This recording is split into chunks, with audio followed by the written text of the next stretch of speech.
Hey guys, तो आज का हमारा टॉपिक है स्वप्न। तो पढ़ते हैं क्या है स्वप्न। तो ये क्या होता है, आत्मा की 4 अवस्थाओं में से क्या होती है, ये तीसरी अवस्था होती है। निद्रा के अंतर्गत एक अवस्था है जो गाढ़ निद्रा के बाद की अवस्था है। मतलब क्या होता है कि पहली बात तो ये जो आत्मा की 4 अवस्थाओं में से एक तीसरी अवस्था होता है स्वप्न। और निद्रा के अंतर्गत ये आता है जो सब मतलब कि जब गाढ़ अवस्था, जब हमें बहुत गहरी नींद आती है तब क्या होता है, गहरी नींद के बाद हम इस अवस्था में आते हैं, मतलब हम स्वप्न देखते हैं।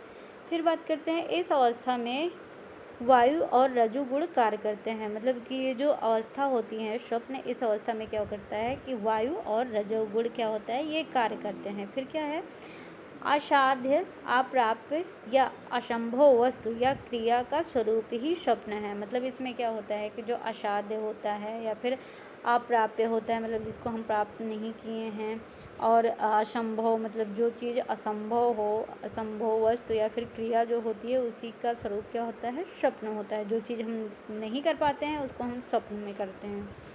फिर बात करते हैं, यह मानस क्रिया होती है। स्वप्न जो होता है वो क्या होता है, मानस क्रिया होता है, मतलब मानसिक क्रिया होती है हमारी, जिस पर मनुष्य का कोई अधिकार नहीं होता है। मतलब ये जब मानस क्रिया है तो इस पर हमारा कोई अधिकार तो होगा नहीं, जो मर्जी होगा वो हमारा मन दिखाएगा हमें।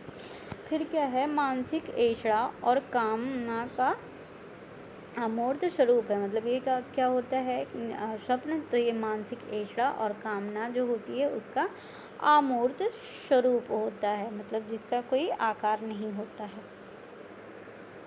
अब बात करते हैं स्वप्न की उत्पत्ति की। तो कैसे होता है कि जो स्वप्न अति पूर्ण निद्रा में, मतलब अति या फिर पूर्ण निद्रा में ना हो, तो वह मन की क्रिया द्वारा फल युक्त फल रहित स्वप्न देखता है। मतलब कि जो मनुष्य, कोई मनुष्य है तो जो अगर उसकी निद्रा जो होती है बहुत ज़्यादा हो गई, मतलब बहुत ज़्यादा वो सो लिया, या फिर क्या होता है उसकी निद्रा पूर्ण नहीं हुई है, मतलब अच्छे से नहीं हुई है, सो रहा है बीच में ही उठ गया, तो वो जो क्या होता है कि तो वह मन की क्रिया द्वारा फलयुक्त या फल रहित स्वप्न देखता है। तो जब मन की क्रिया द्वारा जैसे फलयुक्त या फिर फल रहित स्वप्न देखेगा। फिर बात करते हैं कैसे इसकी उत्पत्ति होती है। तो जीवात्मा क्या होती है, जब तमोगुण और रजोगुण से जब व्याप्त हो जाती है तब क्या होता है कि इसकी वजह से क्या होता है, पूर्व जन्म या फिर वर्तमान जन्म हमको अनुभव होता है, और ये क्या होता है, स्मृति रूपी स्वप्न आते हैं हमें।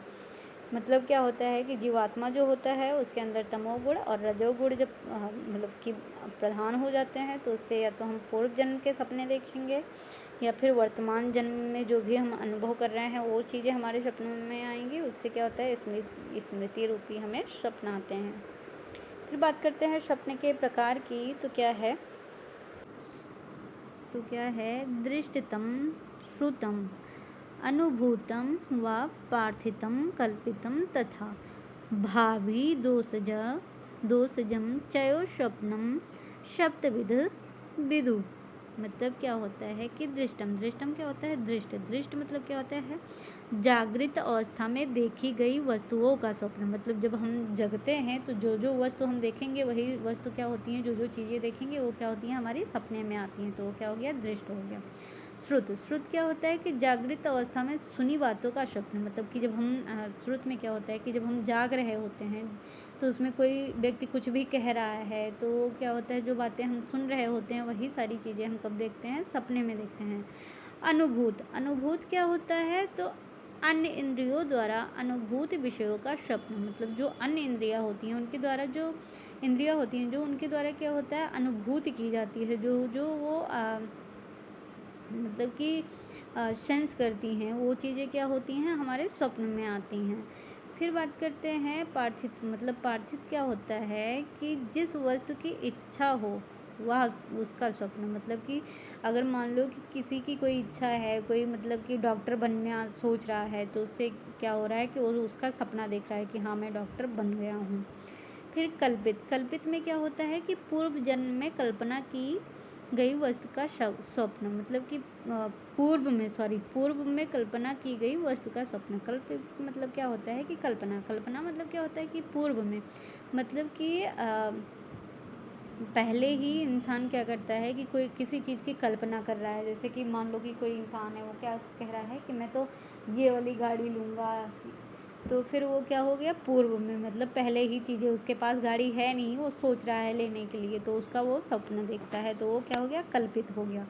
फिर भाविक, भाविक क्या होता है, भविष्य में होने वाली घटनाओं का स्वप्न, मतलब कि भाविक मतलब जो भविष्य में हमारी होने वाली कुछ, मतलब बहुत लोग होते हैं कि उनको दिख जाता है कि हाँ मेरे साथ आगे चल के क्या होने वाला है, ये सारी चीज़ें, तो क्या होता है ये सब भाविक में आएगा। फिर दोषज, दोषज में क्या होता है कि त्रिदोष के कारण उत्पन्न स्वप्न, मतलब कि जब तीनों जो हमारे दोष होते हैं वात पित्त कफ, इनके कारण जो उत्पन्न स्वप्न होता है उसको क्या कहेंगे, दोषज कहते हैं। तो ये छोटा सा टॉपिक था, तो ये यहीं पे समाप्त होता है। Thank you.